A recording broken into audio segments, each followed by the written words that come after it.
बच्चों बच्चों के जुबान पर हर हर महादेव का नारा था। दुश्मन भी थर थर कांपा करता था, ओ वीर शिवा का छावा था। तो hello my dear student and my friends, Amitabh education hub में आपका स्वागत है। और आज हम चर्चा करेंगे जिसकी चर्चा हमारे इतिहास में बहुत कम की गई है। आज हम उनकी चर्चा करेंगे। जी हाँ, हम आज जो चर्चा करने वाले हैं छत्रपति संभाजी महाराज के बारे में, जो छत्रपति शिवाजी महाराज के बड़े बेटे थे और एक ऐसे योद्धा के बारे में हम चर्चा करने जा रहे हैं। सिकंदर के नाम तो आपने सब सुना होगा कि सिकंदर ने जो है वो विश्व को जीत लिया। सिकंदर ने जहां युद्ध किया वहां जीत लिया। तो सिकंदर के जैसा नहीं तो सिकंदर के ही जैसा समझिए, तो उससे भी भयानक अगर कोई था तो वो महाराज छत्रपति संभाजी महाराज थे। जी हाँ, ये इतने ताकतवर थे और इतने बलवान थे कि जितने भी युद्ध में ये युद्ध किए वो सारे युद्ध जो है आसानी से जीत गए। इन्होंने मुगल सल्तनत को हिलाकर रख दिया था। औरंगजेब जो है वो सोच में पड़ गया था।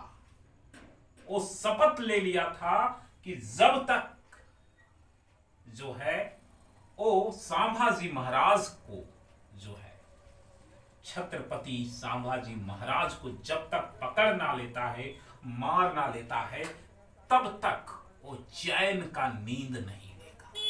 कहने के मतलब है कि वो अपने ताज को भी जो है वो उतार कर रख दिया था। और इसलिए रख दिया था कि जब तक मैं उसे पकड़ूंगा नहीं तब तक मैं चैन से नहीं रहूंगा। आप सोच सकते हैं कि जिस समय पूरे भारत में मुगलों का शासन था, उस समय एक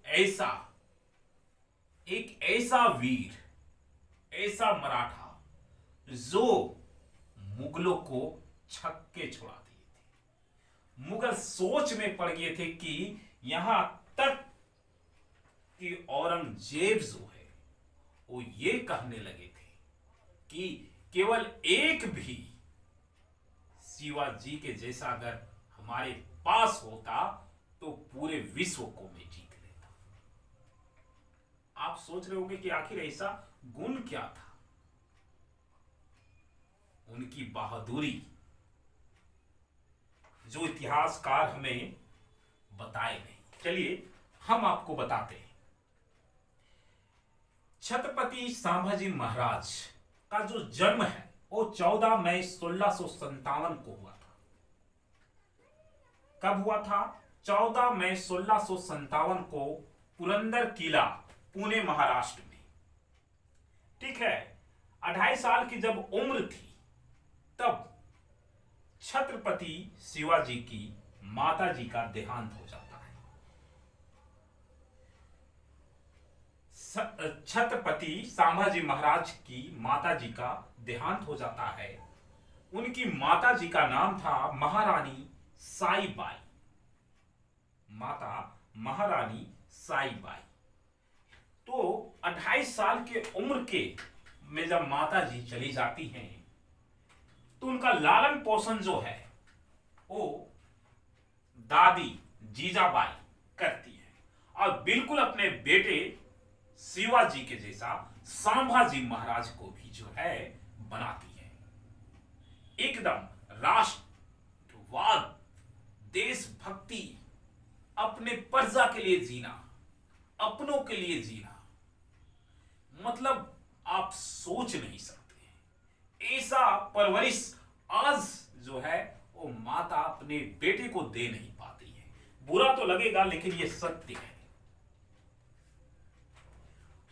हम बात करते हैं, यहीं पे संभाजी महाराज जो है अपने दादी और दादा के करीब थे। उनके दादा जो थे वो शाहजी महाराज, और ये दोनों के वो बहुत ज्यादा करीब थे। उनके जो है कह सकते हैं कि इन्होंने मात्र 14 वर्ष की उम्र में, कितने, 14 वर्ष की उम्र में 3 संस्कृत ग्रंथ को लिखे थे। उनमें से था नखशिख, नायिका भेद तथा सात सातक। ये जो थे वो कह सकते हैं कि बड़ा। और दूसरी बात है कि ये 3 जो है ग्रंथ उन्होंने संस्कृत में लिखी थे कम उम्र में, 16 वर्ष की उम्र में रामनगर में पहला युद्ध लड़ा और जीत भी लिए। कहा जाता है शिवाजी महाराज के डेथ के बाद, मृत्यु के बाद जो है 20 जुलाई 1680 को राज्याभिषेक किया गया। छत्रपति संभाजी महाराज को राज्याभिषेक जो है 20 जुलाई 1680 ईस्वी को किया गया। अब बात होती है कि इतने महान उन्होंने कम से कम जो है, कम से कम 121 युद्ध जो है लड़े, और लड़ने के बाद जो है सारे युद्ध को जीत लिए। उनका सबसे बड़ा राजा बनने के बाद उन्होंने सबसे बड़ा युद्ध जो है मुगल का, कहते हैं ना कि कमर की हड्डी तोड़ना, वो हड्डी मुगल शासक का तोड़ दी। आप सोच रहे होंगे ऐसा क्या युद्ध लड़ा, तो ऐसा ही युद्ध लड़ा। कौन सा युद्ध? खानदेश का राजधानी बुरहानपुर में मात्र 20,000 सैनिकों के साथ आक्रमण करके पूरा खजाना जो है वो लूट लिया गया, और पूरे खजाने लूट कर ले आया। और कहा जाता है कि औरंगजेब का जो है वो बुरहानपुर, उसका कह सकते हैं औरंगजेब का एक बहुत बड़ा, समझिए उसका रीढ़ का हड्डी था। ये देखकर उसे आश्चर्यचकित हुआ, तकलीफ हुआ, और उन्होंने उसी समय औरंगजेब ने जो है ये शपथ ली और अपने जो सर पे मुकुट थे उसको उतार कर रख दिए, और ये शपथ लिए कि जब तक संभाजी महाराज को पकड़ नहीं लेते हैं तब तक वो ताज नहीं पहनेंगे। और ये सिलसिला चलता रहा। अक्सर इतिहास में आपने सुना होगा कि युद्ध तो लोग तभी हारे हैं जब अपने पराये बने हैं। ठीक उसी प्रकार जो है गोंजी सिरके, जो कि संभाजी महाराज के बहनोई थे, तो थोड़ी सी संभाजी महाराज और उनके बीच में छोटा मोटा मतभेद हुआ था, जिसके लेके लालच बुरी बला है ना, ये जो है मुगलों का सरदार मुकर्रफ खान को से जाकर हाथ मिला लिए, और इन्होंने कहा कि अगर मैं संभाजी महाराज को पकड़ा दूं या उनके बारे में आपको सही जानकारी दूं तो आप जो है हमें क्या देंगे।